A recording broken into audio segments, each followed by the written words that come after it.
नमस्कार। आज की इस चर्चा में आपका स्वागत है। आज हम एक बहुत ही अहम और कुछ हद तक पेचीदा विषय पर बात करने वाले हैं, सामाजिक न्याय। नमस्कार। हाँ, सामाजिक न्याय एक ऐसा शब्द जिसे हम सुनते तो बहुत है, पर शायद इसकी गहराई वो समझना जरूरी है। बिल्कुल। महसूस तो होता है जैसे प्रेम, पर समझाने बैठो तो मुश्किल। सही कहा। तो आज हमारे पास है राजनीतिक सिद्धांत पर आधारित अध्याय 4, सामाजिक न्याय से कुछ सामग्री। और हमारा इरादा है कि हम इसे खंगालें, समझें कि आखिर है क्या भला। और इसके पीछे के सिद्धांत क्या हैं, क्या चुनौतियां हैं। हाँ, और कोशिश करेंगे कि ये सिर्फ किताबी बातें ना लगें, बल्कि असल जिंदगी से जुड़ें। बिल्कुल। तो शुरू करें। हाँ, तो सबसे पहला सवाल, न्याय ये है क्या?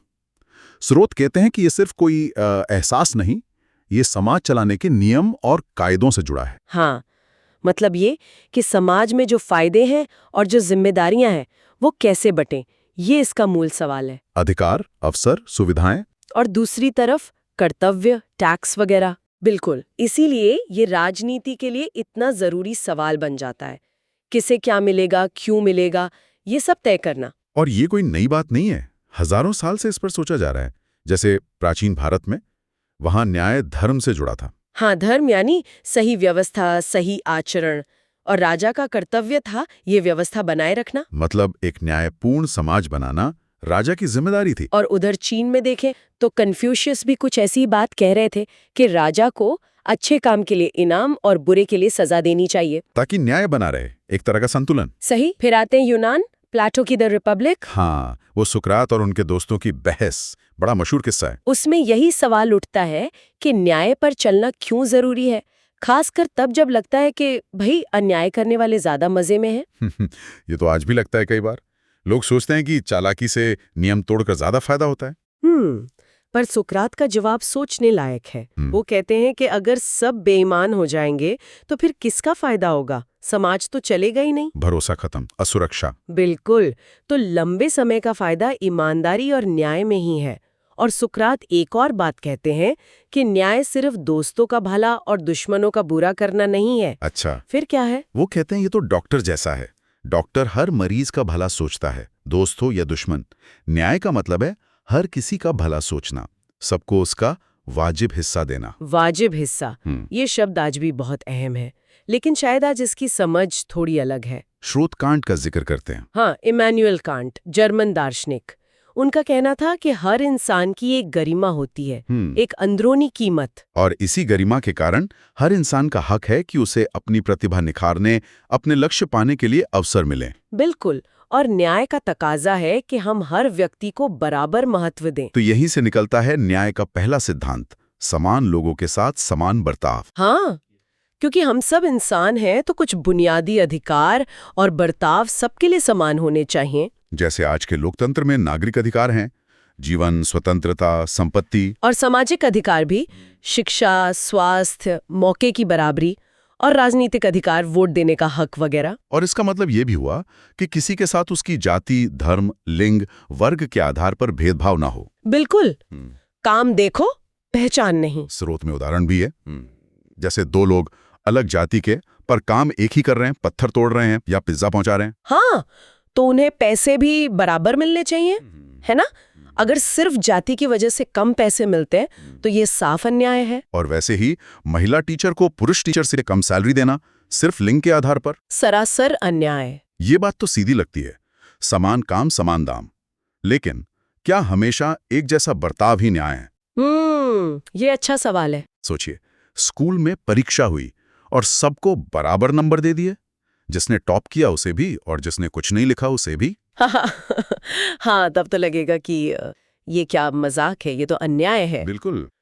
तो यहाँ न्याय का दूसरा सिद्धांत आता है, समानुपातिक न्याय, यानी प्रोपोर्शनल जस्टिस। मतलब लोगों को उनके प्रयास, उनकी योग्यता, उनके काम की क्वालिटी के हिसाब से इनाम मिलना चाहिए। हाँ, जिसने जितनी मेहनत की, जैसा काम किया, उसे वैसा फल मिले। बिल्कुल। इसीलिए अलग अलग काम के लिए अलग अलग सैलरी तय करना ठीक माना जाता है, बशर्ते वो काम की मुश्किल, हुनर या जोखिम पर आधारित हो। लेकिन यहाँ भी एक मुश्किल सवाल है। स्रोत इशारा करते हैं कि समाज में कुछ काम बहुत जरूरी हैं, मुश्किल हैं, खतरनाक भी हैं। जैसे खदान में काम करने वाले या सफाई कर्मचारी, पुलिस वाले। हाँ, पर क्या उन्हें हमेशा उनके काम के अनुपात में वो सम्मान, वो वेतन मिलता है? ये सोचने वाली बात है। शायद नहीं। न्याय संगत है। ये वाकई एक महीन रेखा है। हाँ, फिर एक तीसरा सिद्धांत भी है, विशेष जरूरतों का विशेष ख्याल। Special consideration for special needs. ये क्या कहता है? ये कहता है कि जब हम फायदे या जिम्मेदारियां बांट रहे हों तो हमें लोगों की खास जरूरतों को भी देखना चाहिए। खास जरूरतें जैसे कोई शारीरिक रूप से अक्षम है या बहुत बुजुर्ग है, या मान लीजिए किसी को बचपन से ही अच्छी शिक्षा या स्वास्थ्य सुविधाएं नहीं मिली। तो ऐसे लोगों को समाज से कुछ ज्यादा मदद की जरूरत हो सकती है। बिल्कुल, और ये पहले सिद्धांत का विरोध नहीं है। समानों के साथ समान बर्ताव का मतलब ये भी है कि जो लोग किसी जरूरी पहलू में समान नहीं है, उनके साथ अलग बर्ताव करना पड़ सकता है ताकि वो बराबरी पर आ सके। भारत में ये बात बहुत लागू होती है ना? हाँ, बिल्कुल। यहाँ अच्छी सुविधाओं तक पहुँचना अक्सर जाति आधारित भेदभाव से जुड़ा रहा है। अच्छा।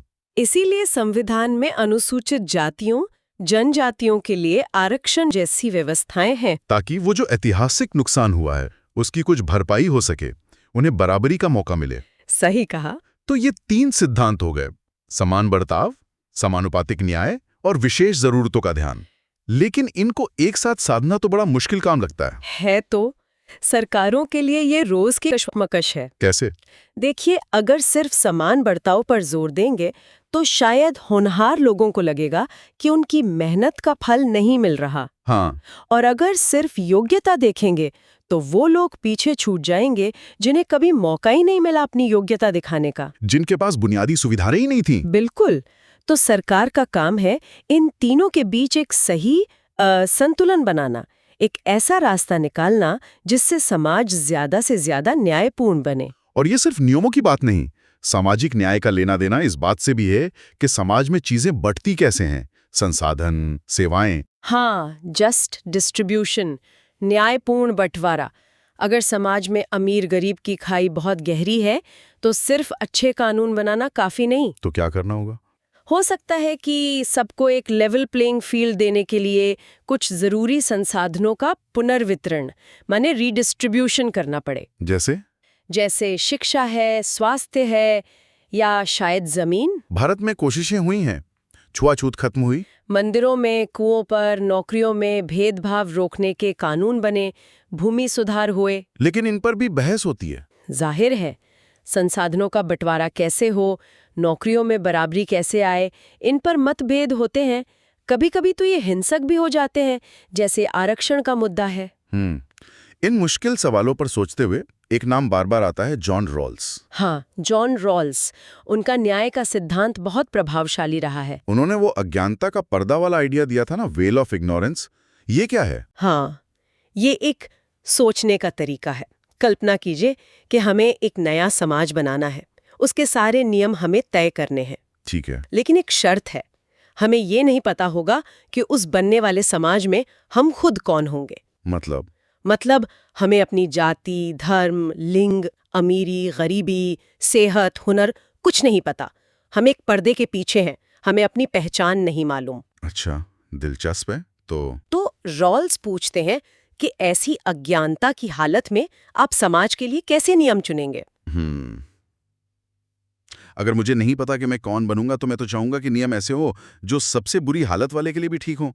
क्या पता मैं ही वो हूं। बिल्कुल, यही रॉल्स का पॉइंट है कि हर कोई अपने स्वार्थ के लिए ही सही ऐसे नियम चुनेगा जिनसे समाज के सबसे कमजोर सदस्यों को भी बुनियादी सुरक्षा और अवसर मिले। तो ये दया या परोपकार नहीं, ये विवेकपूर्ण स्वार्थ है, रैशनल सेल्फ इंटरेस्ट।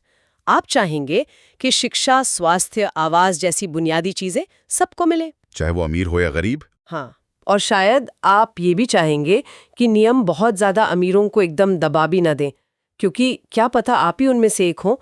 तो कोशिश होगी कि नियम ऐसे हों जिनसे सबका भला हो। वाह, ये तो सोचने का बिल्कुल अलग नजरिया है। हाँ, ये निष्पक्षता लाने का एक तरीका है। तो फिर सामाजिक न्याय पाने की कोशिश का असल मतलब क्या हुआ? अन्याय कब होता है? स्रोत कहते हैं अन्याय तब होता है जब समाज में अमीर और गरीब या सुविधा वाले और वंचितों के बीच खाई इतनी गहरी और स्थायी हो जाए कि जो नीचे हैं उनके पास ऊपर उठने का कोई रास्ता ही ना बचे, चाहे वो कितनी भी मेहनत करें। बिल्कुल। तो न्यायपूर्ण समाज वो है जो अपने हर सदस्य के लिए कुछ न्यूनतम बुनियादी शर्तें पूरी करे। क्या हैं वो शर्तें? कम से कम इतना कि लोग स्वस्थ और सुरक्षित जी सकें, अपनी प्रतिभा निखार सकें और उन्हें बराबरी के मौके मिले। डॉक्टर अंबेडकर का भी जिक्र है। उन्होंने कहा था, न्यायपूर्ण समाज वो है जहां आपसी सम्मान बढ़े और अपमान घटे। हाँ, और ये मिलकर एक करुणा भरा समाज बनाए, कंपैशनेट सोसाइटी। और ये न्यूनतम बुनियादी शर्तें क्या हो सकती हैं जिन पर सब सहमत हों? आमतौर पर माना जाता है ठीक ठाक पोषण, रहने को घर, साफ पानी, बुनियादी शिक्षा और शायद एक न्यूनतम मजदूरी। हाँ, ताकि लोग गुजारा कर सकें। आज ये जिम्मेदारी सरकार की मानी जाती है। लेकिन भारत जैसे देश के लिए बहुत बड़ा काम है, बहुत बड़ा बोझ है, इसमें कोई शक नहीं। तो अब सवाल आता है, ये होगा कैसे?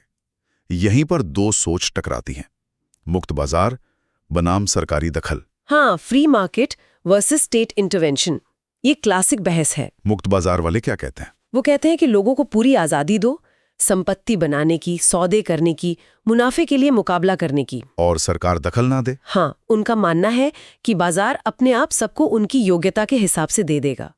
बाजार जाति धर्म नहीं देखता, सिर्फ हुनर देखता है। लेकिन क्या आज भी लोग यही मानते हैं कि सरकार का कोई रोल नहीं? नहीं, अब ज्यादातर समर्थक भी मानते हैं कि कुछ नियम तो होने ही चाहिए। कम से कम सरकार ये देखे कि सबके पास जीने का न्यूनतम स्तर हो, ताकि वो मुकाबले में आ तो सके। अच्छा। कुछ ये भी कहते हैं कि स्वास्थ्य, शिक्षा जैसी सेवाएं प्राइवेट कंपनियां बेहतर दे सकती हैं, बस सरकार गरीबों को मदद दे दे कि वो खरीद सके। और दूसरी तरफ जो इसकी आलोचना करते हैं, उनका तर्क है कि मुक्त बाजार अक्सर उन्हीं का पक्ष लेता है जिनके पास पहले से पैसा और ताकत है। अच्छा, कैसे? सोचिए, क्या कोई प्राइवेट कंपनी किसी दूर दराज के गरीब गांव में महंगा स्कूल या अस्पताल खोलना चाहेगी? शायद नहीं, क्योंकि वहां मुनाफा नहीं होगा। हाँ, ये बात तो है। या अगर खोलेंगी भी तो वो इतनी महंगी होंगी कि आम आदमी जा ही ना पाए। क्वालिटी शायद अच्छी हो पर पहुंच से बाहर। तो फिर क्या समाधान है? इसीलिए कई लोग कहते हैं कि सामाजिक न्याय के लिए सरकार को आगे आना होगा। सरकार को ये जिम्मेदारी लेनी होगी कि बुनियादी जरूरतें, रोटी, कपड़ा, मकान, पढ़ाई, दवाई, ये सब तक पहुंचे, चाहे बाजार पहुंचाए या ना पहुंचाए। बिल्कुल। तो ये बहस तो चलती रहेगी। हाँ, और एक लोकतांत्रिक समाज में ये जरूरी भी है। अलग अलग विचार सामने आते हैं, बहस होती है, तभी हम किसी बेहतर नतीजे पर पहुंचते हैं। हमें अपने विचारों को तर्क से रखना पड़ता है, दूसरों को सुनना पड़ता है। बिल्कुल। और राजनीति शायद इसी प्रक्रिया का नाम है, इन असहमतियों के बीच से रास्ता बनाना। भारत में तो ये चुनौतियां बहुत बड़ी हैं, सामाजिक, आर्थिक गैर बराबरी, बहुत कुछ करना बाकी है। हाँ, सफर लंबा है। तो आज हमने सामाजिक न्याय के कई पहलुओं को छुआ, समझा कि ये सिर्फ कानून का पालन नहीं, बल्कि संसाधनों का बंटवारा, अवसरों की समानता, जरूरतों का ध्यान रखना, ये सब इसमें शामिल है। हमने प्लेटो से रॉल्स तक के विचार देखे और मुक्त बाजार बनाम सरकारी दखल की बहस को भी समझा। और अंत में एक सवाल शायद हम सबके सोचने के लिए छोड़ जाते हैं। हाँ, कि एक न्यायपूर्ण समाज बनाने की कोशिश में हम इन अलग अलग सिद्धांतों, समान बर्ताव, योग्यता का सम्मान, विशेष ज़रूरतों का ख्याल, इनके बीच वो सही संतुलन, वो तालमेल कैसे बिठाएं। ये वाकई एक बड़ी पहेली है। और शायद इसका कोई एक हमेशा के लिए सही जवाब नहीं है। ये एक लगातार चलने वाली खोज है। इस गहरी और महत्वपूर्ण चर्चा में शामिल होने के लिए बहुत बहुत धन्यवाद। धन्यवाद। अगले अंक में फिर मिलेंगे एक नए विषय के साथ। तब तक के लिए नमस्कार।